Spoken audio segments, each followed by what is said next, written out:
I made. Perfect for Easter. Oh yeah, angel cake. Check that out. I ate half of it. But yeah, love this. Christmas Eve or on Easter or any day. Confetti angel cake, awesome.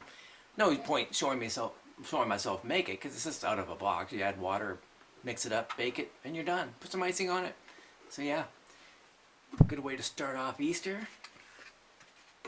You notice my tree, my Easter tree? Freaking great. Hey, what do we have here? Easter Bunny came. Look at that. Where's my frickin' chocolate rabbit? It's not even in there. What do we got? Ooh. A chocolate caramel apple. That's a twist. Nothing wrong with that. That's imaginative. Doesn't always have to be a chocolate rabbit, but it should, but whatever. This'll do.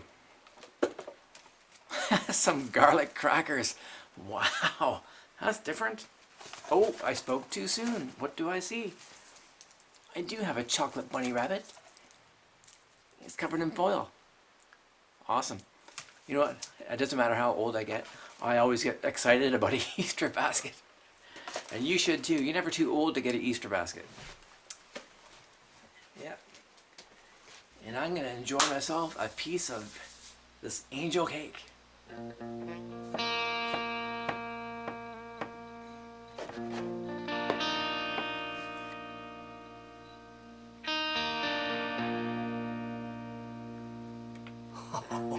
Oh yeah.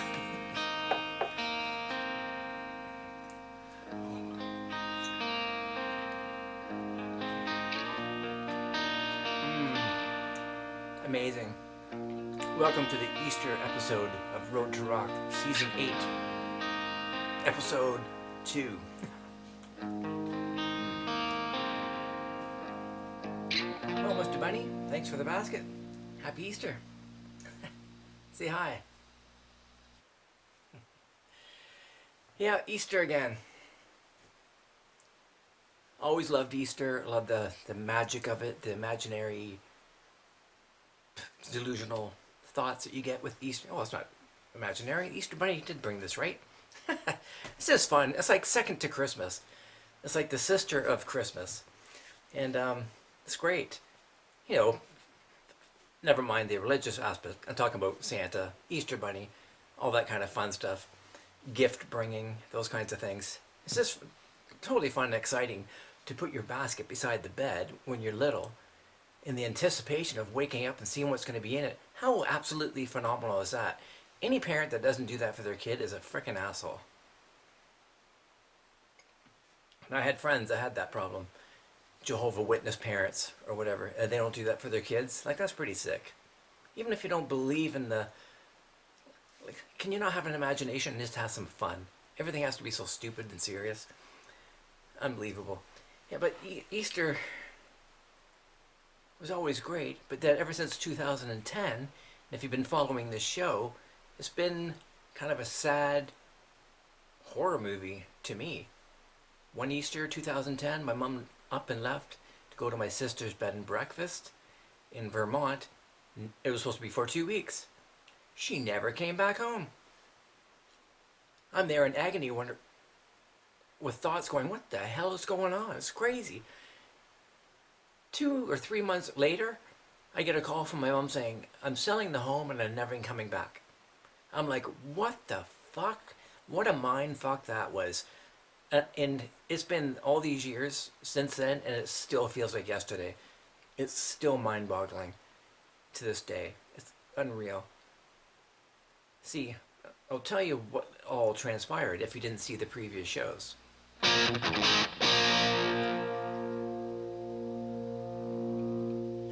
I'll try to make this short and sweet because I don't want to say the same damn thing I've been saying in previous shows. But in case you've never seen the previous shows, which you should go watch and see all of them because they're great. I reveal all kinds of crazy stuff about my past.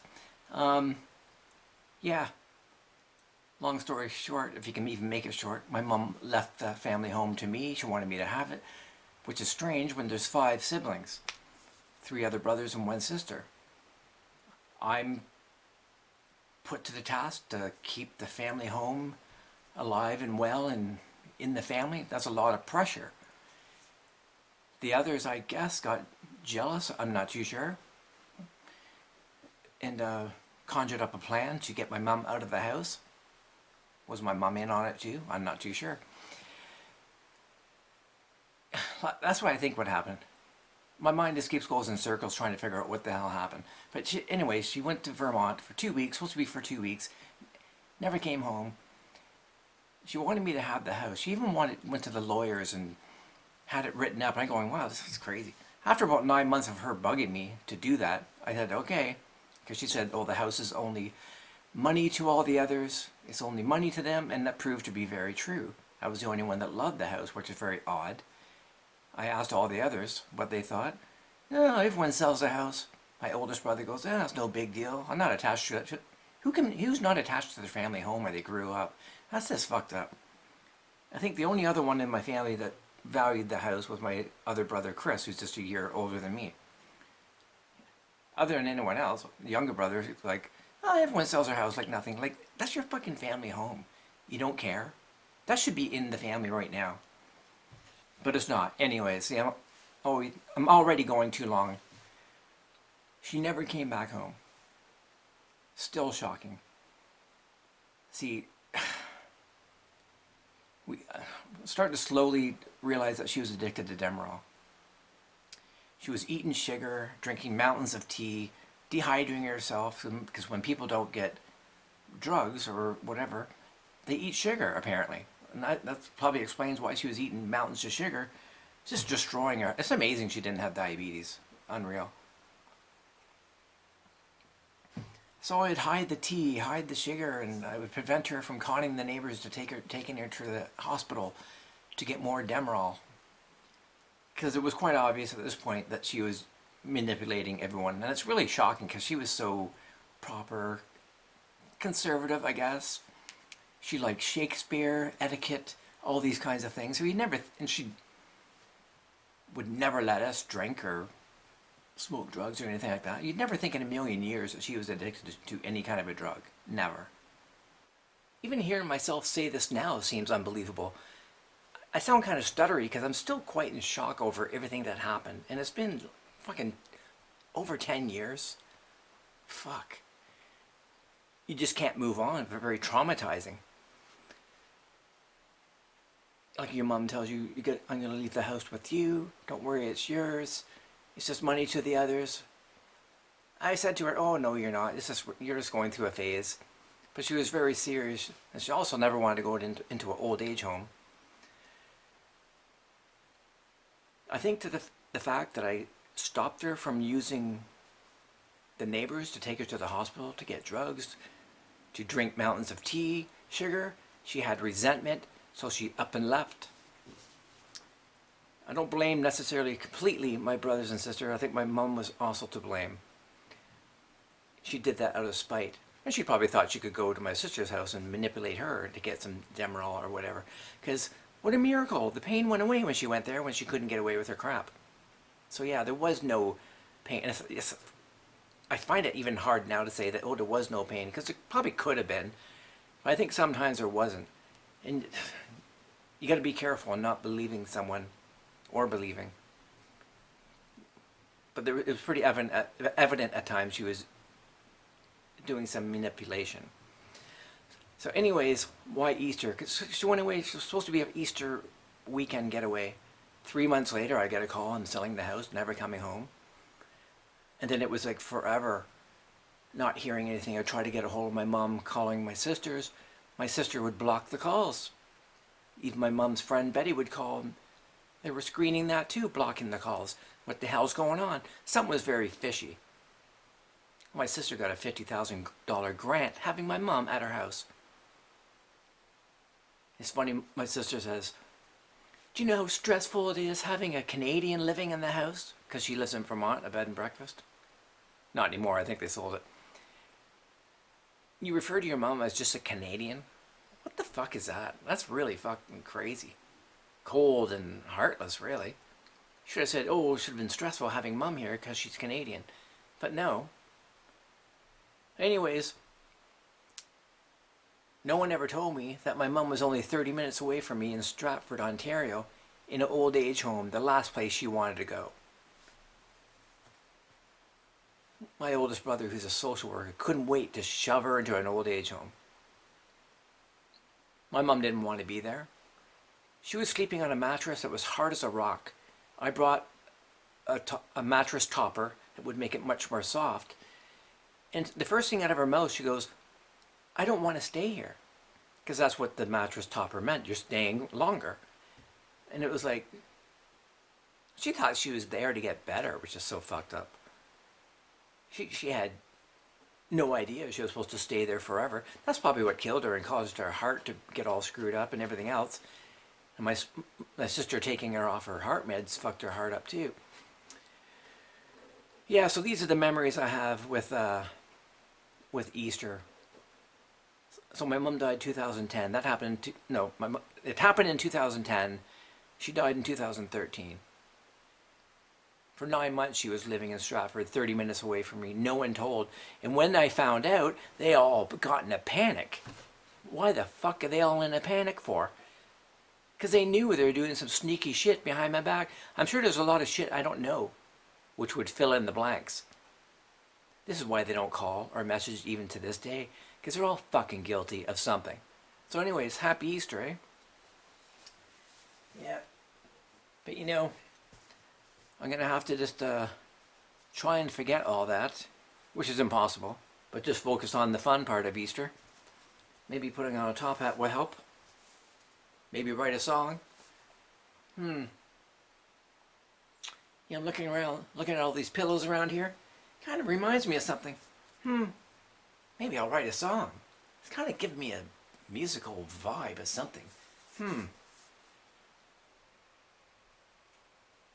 What do you think there, Mr. Bunny? These pillows. What do these pillows remind me of?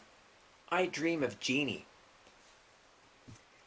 I used to love when they'd show inside the bottle of the genie's lamp in the room full of pillows. It was like, wow, that is so cool. It'd be so amazing to have a place like that. And ta-da, here I am. So, genie's magic lamp. Wouldn't that be cool? A magic lamp? Holy shit, come to think of it, it's Easter. I'm thinking about magic lamps. Wow, this is really interesting. When I was a kid, around 4, 5 years old at the most, I stayed at my cousin's, Laurie Spears' house. So my mom dumped me off there for some fucked up reason. I was staying there for a while. And it was Easter. I'm there for Easter? There's a lot of unanswered questions in my life. Why was I there? Why was I not home? But my mom brings a toy genie lamp for me and my cousin. You would rub it. There's a little ball on the side that you'd rub, and eventually a genie would pop out of the lamp. Isn't that interesting that I'm doing an Easter show? I'm recalling a genie lamp that I got for Easter. I kind of got a genie vibe going on here, and I'm thinking about writing a song. I think I'm going to write a song about a genie lamp and how great it would be to have a genie appear. That's a great idea for a song. I'm going to go downstairs where I got some more pillows and try and get some inspiration. Maybe I'll rub a lamp or two and see what happens.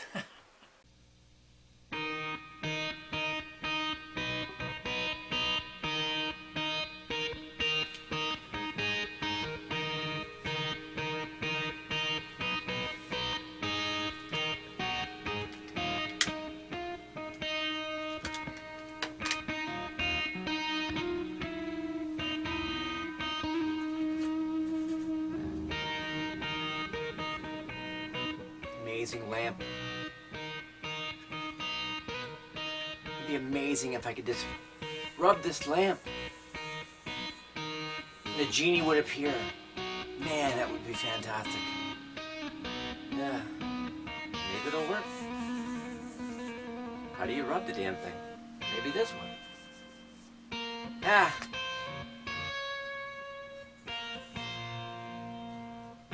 Yeah, only in my dreams. Speaking of dreams, I guess I'll have a sleep, have a rest. Oh, man.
Yeah.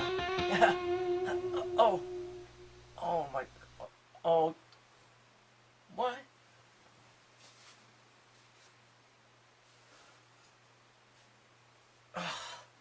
Man, I was only dreaming? Unbelievable. I'm going back to sleep, back to that genie.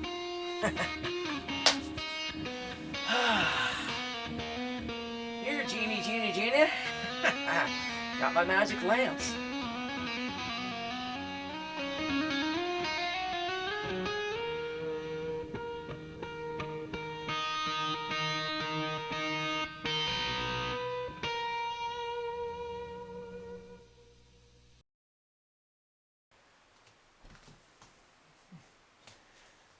Wow, what a dream that was. I swear to God, I had a genie lamp and a genie came out. Unbelievable. And there was cameras filming it too. Must have made a music video. I must have been dreaming, going crazy. Oh, what's that, Hey, it's Mr. Easter Bunny.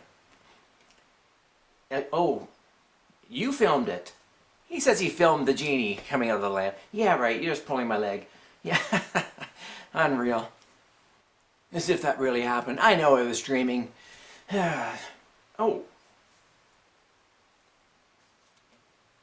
What is this? Perhaps I wasn't dreaming after all. Maybe it did happen. It's a genie scarf. Wow, cool. No wonder I'm so hungry and tired and hungry. All that action in my video.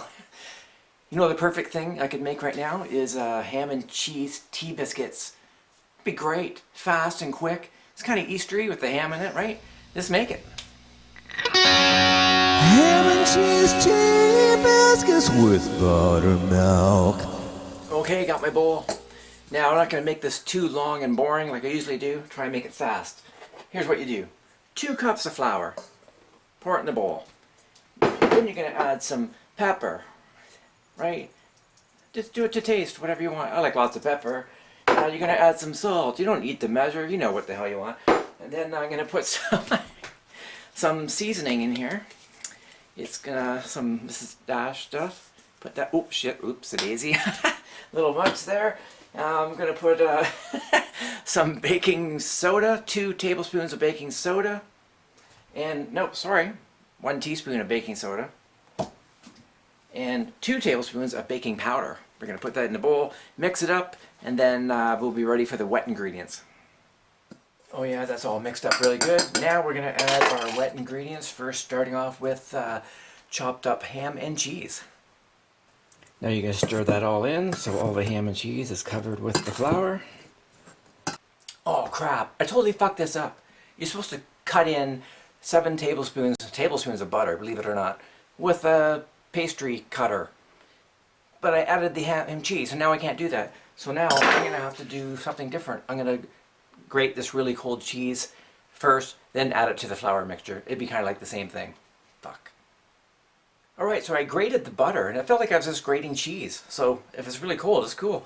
And it's actually easier than cutting it in with the pastry cutter. So it's actually great, and it saved my ass, actually.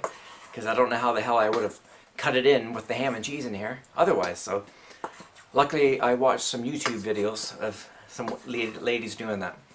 Yeah, so mixing it all in. Looks great. Perfect. Now, what am I missing? What's that? Oh, look who's here. Another rabbit. Bunny, Easter bunnies everywhere. What do you got in the back of your... Some eggs, cool.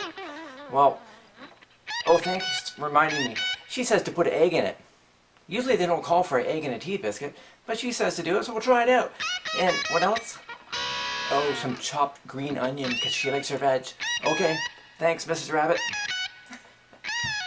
Oh, you chopped it up for me. Look at that. She chopped it up for me. Excellent. I'll add that to the bowl. Alright, so that's all mixed in there too. Now, we're going to make a little hole in your dry mixture, like that, in the center. And we're going to add 1 beaten egg, then 1 cup of buttermilk. Pour it right into the center hole that you created, along with the egg. Now we're going to mix it up. Yep, so I think the best thing to do is use a fork And you don't want to overmix, they say. You just want to mix it so it blends and forms into a dough-like substance. Alright, so now on a clean, dry countertop, you're going to sprinkle some flour, like so. Like that, spread it around, because this is where you're going to form your tea biscuits on. Because you don't want the dough sticking to the counter, so this is why we're doing this. So now you got to get your hands dirty. Sorry to tell you that, but you got to take the dough out of the bowl, like so. Form a ball. Don't be pressing too much, don't be mixing too much, don't be fucking with it too much. It's kind of sticky right now, but what can you do? And if it's too sticky, add a little more flour, that's all. No big deal, but look at all the ham and cheese in there, it's going to be fantastic.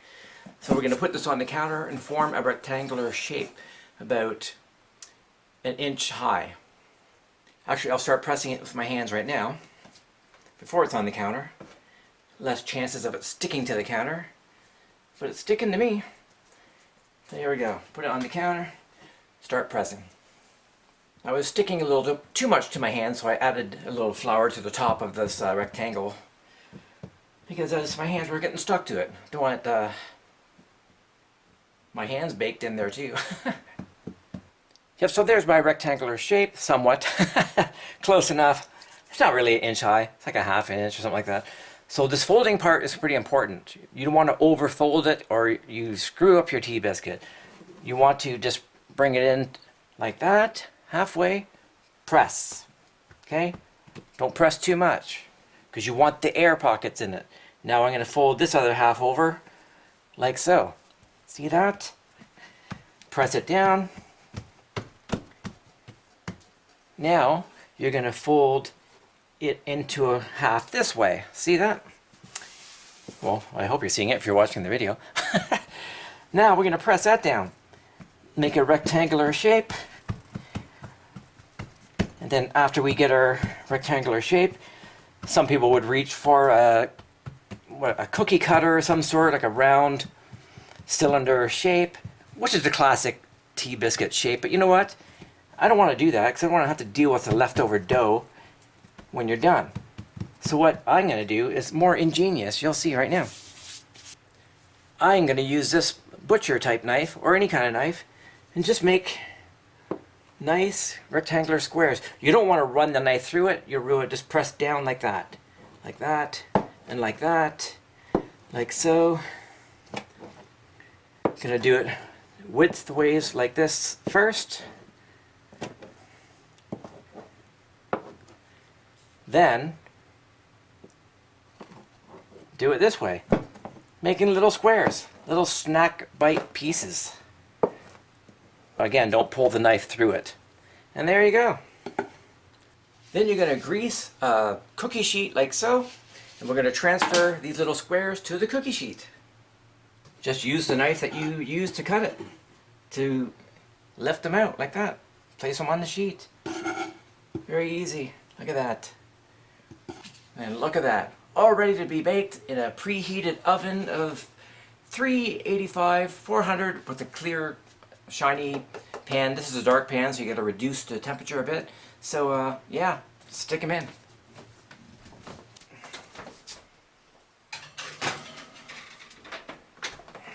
Alright, set your timer to 15 minutes, and when it rings, it's done. Check it through the window of the oven too, first. But yeah, usually 15, 17 minutes, and ta-da, they're done. Can't wait. Oh man, the timer's gone off. Gotta get those beauties out of there right now. Oh wow, look at those. Absolutely amazing.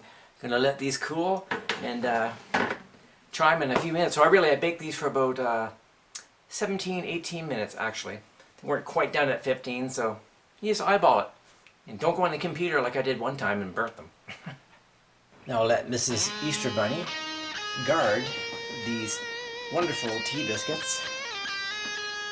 Look at them exploding with ham and cheese. Nice golden brown. Absolutely amazing.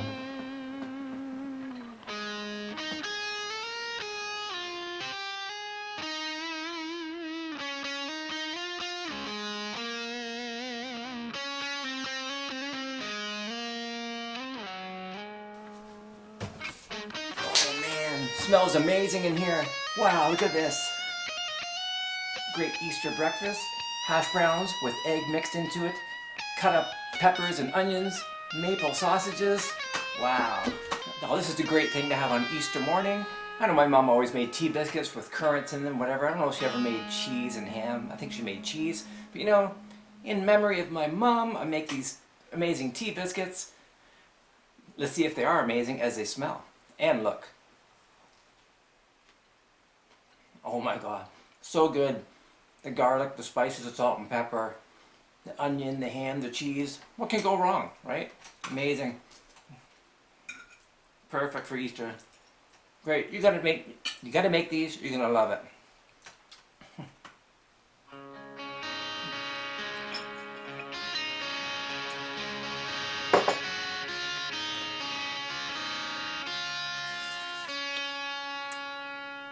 Hey, just sitting here by my memorial table for my mom and my dad. There she is there. If you can see her there. I took that picture of her in England. It's a little memorial plaque. Got this Volkswagen bus. If you've been following my show, which you should be, and if you haven't, go back and watch all the episodes and seasons. You'll learn about this. This is the last vehicle, not this thing, but it's a replica of a real Volkswagen bus that my dad bought, the last vehicle he bought, and they found him dead in it. Shot himself in the head, apparently. That's what we assume. Maybe it did happen. Maybe it was murder. Who knows? He was a doctor. Doctors like to kill themselves for some fucked up reason. I think going to medical school, realizing the medical field is not about helping people and just keeping people on drugs, and maybe just operating on people fucks up your mind too. Like, right? It's kind of crazy. How can you deal with humans again after you've dissected them and cut them open and took out their organs and who knows what else, right? Probing. So yeah, Mother's Day is coming up.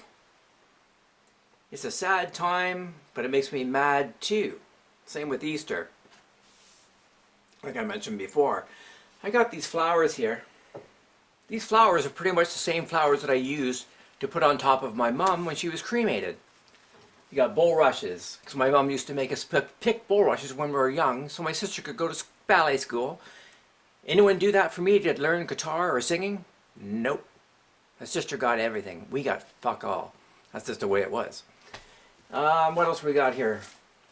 Lilies, because that was the time she died in July, and those things are blooming in July. Roses, her favorite flower. But you know, this has been here ever since she died, 2013. I'm just thinking, fuck, how long do I gotta keep doing this? Right?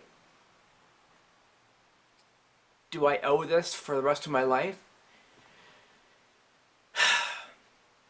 If she was a completely great mother, super loving and consistently great my whole life, I wouldn't even think twice about tossing that in the garbage. But I'm thinking, fuck, the rift that she caused in my family by her offering me the house, I guess pissed everyone off. So they all fucking hate me for that. They're jealous that my mom did that. Maybe they hate my mom for doing that. That's why they haven't even buried her ashes yet, which is unbelievable. Maybe they're pissed off at her. Shoved her into an old age home for revenge. Because she never wanted to go there. She never needed to go there. She could have lived in her house at that time. There was no need.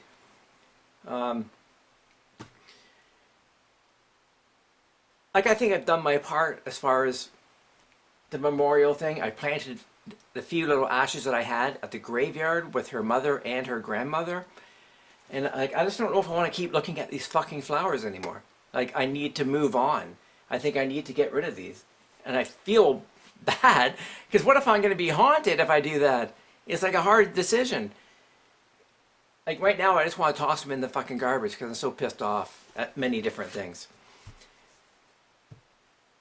You'd have to watch all my episodes to learn about all the different things. She had two personalities for sure. One was loving, the other one was fucking hateful. And towards me. Sometimes she'd be looking at me just with fucking pure hate in her eyes. I'm going, what the fuck is your problem? I didn't say that, but that's what I'm thinking. And when she got older, my suspicions came true because she could never contain her thoughts. Because she'd walk away. Oh, she could say to me, come up to me and go, you know, I can never repay you for all the things you've done for me. I love you for everything you've done doing for me. Then she walks away going, I don't like you. Or bastard. I'm thinking, excuse me? Is this her going senile? I don't know. One time I followed her up the stairs to the kitchen going, what do you mean you don't like me? What the hell are you talking about? And she knew exactly what she fucking said. It wasn't just her mind going crazy. Then she goes, well, sometimes you don't like me. And so she knew damn well she was saying this. You know, she's fucking psychotic. Mental abuse till the fucking day she died. Yeah, thanks a lot. Maybe this is why my family, maybe they hold grudges and resentment towards her too for offering me the house and cutting them out of the picture. Her reason was because it was only money to them, and she was absolutely correct. They never came around to help when she was really in trouble in hospitals and recovering. They never showed up. They only showed up when they wanted things or wanted money or whatever. And my mom knew this. So, oh yeah, look at my sweater, isn't it cool? I just saw myself in the screen and I'm filming myself. That's great. I got this in 1989, as you can tell. It still kind of fits. Still kind of fits. Looks like an Easter egg. I like a fucking Easter egg. I don't know. I kind of liked it back in the 80s. It's kind of cool. Why not, right? Anyways, so I'm debating whether to throw out these flowers. Maybe I better just wait and not act on impulse. Or I'm going to be haunted. I don't know. Anyway, speaking of fucking crazy two-faced bitches, I had a girl that lived here named Kritika. Gorgeous, beautiful girl from India. Absolutely stunning. She was in some big famous videos there. She was a fantastic model. Did a lot of modeling there, like for Vogue and stuff like that. Came here and you know, in person she's not that. She's cute. She's pretty, but she's not like fucking mind-blowingly stunning like she is in pictures. Which is, you can say that for all of us, really. But my God, on cameras, the girl's sensational. And she was a lot of fun. Like, I got to learn how they make cottage cheese in India, how they make yogurt. It's so stupidly simple. Making their little tortilla things on the frying pan, just dough, chickpea flour, and ham and cheese, and mix it together with water and fry it, and ta-da! You got this weird fucking Indian thing they use that to eat their food with instead of a fork. It's bizarre. But it was really fun. She was very... she made me laugh because I was very honest with them. I said, you know, no one likes you guys here in Canada. It's nothing against you personally, but you're just way too fucking many people from India. And I said, you know, everyone calls you Pakis. I know it's for our Pakistani people, but we all just lump you all together as Pakis. We call you Pakis. You know, I like being honest with people. Like they don't have nicknames for us, come on. So she laughed. She has a great fucking sense of humor. She said, well, there's 3 types of Paki. Now she's calling herself a Paki. There's shit Paki. There's medium Paki. And then there's supreme Paki like me, she says. Well, that's fucking hilarious. We're in a mall. We just came out of a mall shopping. And there's a Paki guy in front of us. Indian, whatever. And she's like, hey, Paki, Paki, Paki. This is her saying this to a Paki. And he turns around, looks at her and sees a Paki saying it to her. Yeah, completely funny. And she'd wake up in the morning and say, hey, Paki, good morning, Paki. Totally fun. She was great. Fun. And she was I knew she liked me. She was very flirtatious. Playing with my hair. Well, how can you not? Because it's so irresistible. She always said, oh, you look perfect. You're so handsome. You're amazing talent. Your body's in great shape. On. And it was very nice. I appreciate the compliment. And she even said, like, she would talk to her family on her phone. And she'd say, if you're talking to her family, and we'd be hamming it up on the chat thing where they can see you via video. And they would tell her family, said, you guys are the perfect match. You guys are the perfect match. And that's very interesting, considering she's married. Married! Wow. I think a lot of times in India, they don't marry the people they want to marry. It's just kind of arranged. I'm not sure. Yeah, so out of her mouth, she goes, Oh, my family thinks we're the perfect match. No wonder my husband's in a hurry to get here. So yeah, she meant it as what it sounds like. Match, as in match, couple, whatever. Whatever. So she wanted to live here with her husband. I go, there's no fucking way I want you guys in the room. I don't want to hear you guys having sex and cooking all your fucking crazy shit. You guys got to find a place for your own. I think that pissed her off. Oh, sorry, I burped. And it's just a better choice for them to go somewhere else. So I think she got pissed off. I think her husband was jealous, turned her against me. Then she started being a nasty fucking bitch. I remember said, she goes, what are you doing for Christmas? Going to my girlfriend's house? Oh. That only means one thing. Jealousy when you react that way. So, and then her friend was living here too, named Neha. And Kritika comes up to me and says, oh, I know you prefer Neha over me. That's okay. But I'm thinking, what the fuck? These girls are getting jealous. Unreal. So, I don't know what... Oh, girls on Facebook and whatnot were adding me from her page. Were sending me requests, and I accept. You know, you get friend suggestions, so you accept it. You send a request or whatever, and they accept. She couldn't stand that. Kritika. She got so mad and jealous over oh, it's privacy, it's just my privacy. I go, you know what? The internet's for everybody. It's not just for you. You can't just have me all for yourself. So she got so fucking bent out of shape over that. And then there was a really pretty girl named Simran that she really blew a gasket over, adding me because she was hot as fuck. She goes, have fun with Simran. I'm thinking, oh, okay, obviously she's completely jealous over this girl. So out of spite, she messaged my girlfriend going, oh, Steve was flirting with us at the house, and I forget what else she was saying. It was totally out of spite. Just on Christmas of all fucking times. Yeah. So then after that, she never did say sorry, but she's emailing me through another fake email account, so her husband won't find out, obviously. Whatever, just crazy. So very two-faced. It was very hurtful because I thought she was a good friend, you know. And her husband was kind of cool. He was into photography. I thought it was we're gonna have a lot of fun creating videos, being creative, whatever. So much for that. Jealousy is an ugly thing. So, you know what? I'm gonna write a song about that. What can I call? Oh, she was acting very witchy, like a witch. And I wondered to myself, I wonder if there's witches in India. So I looked up, Googled it, and sure enough, it's called a Daayan. A Daayan. I don't know why it says Daayan, because it's Daayan. A Daayan. It's a witch, vampire kind of thing. Comes in the form of a beautiful girl, just like Kritika. Likes to seduce men. She fucking did that all the time. Flirting, looking sexy as fuck. How do I look? How do I look? Come on. Always wanted to take selfies with me, and oh, we look great together, she would say. And well, she wasn't lying.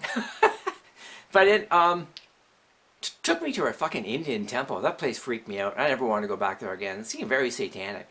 It's just morbid music and just bizarre. But anyways, so yeah, I think I looked up the definition of Daayan, a Daayan, and I have to keep saying that because it's hard to believe it's spelt like or pronounced like that. And I go, how perfect! This would be a great song. It's about a girl with long, dark hair, beautiful, sexy, likes to fuck young men on the street or lures men to have sex, and then they turn into old men. Hey, it's me. And what happens? They age or something. They die, or usually it's girls who were born in a stillbirth or mistreated when they were younger, so they come back in a previous life or afterlife. I don't know what the hell. Servants of the beast, of the devil kind of thing. Or no, of a goddess, actually. They're like a servant of a goddess of some sort. So very interesting. Look it up. It's cool. So I thought, hey, it's a great song idea. I'll write a song. And here it is now. Daayan. Happy Easter and Mother's Day. What a morbid way to end the song, but you know, it's fucking cool. It's cool. My mother was a Daayan too. Holy shit. Watch all my episodes and learn just the fucking nightmare hell I went through. She was great, loving, and nice, but a fucking crazy, hateful bitch at the same time. I'm still wondering to this day, who the hell was my mother? The bitchy side, I want to burn these fucking flowers. Because she was fucking horrific. She hated her brother Denley. Oh, I hate my brother Denley. Is it this and that, this and that? And then she'd always say to me, oh, you're just like Denley. That's fucking mental abuse. But then there was a nice side of her. I don't know what to fucking do. I think it's best to get rid of these damn things and just live for myself for once. Start living in the past, in the memory of her. There's nothing I can do about my fucking evil, crooked family, what they did to her. They killed her basically by putting her into an old age home and fucking with her meds and just idiotic. But my mom's to blame too. She could have said no, maybe. I don't know. Anyways, I'm talking way too fucking long. Here's the video. Daayan, I hope you like it. And I'll see you on the next show of Road to Rock, the summer show. And I'm going to go to Cuba, so I'll show some clips of that in there. So here's the song, Daayan. Bye-bye.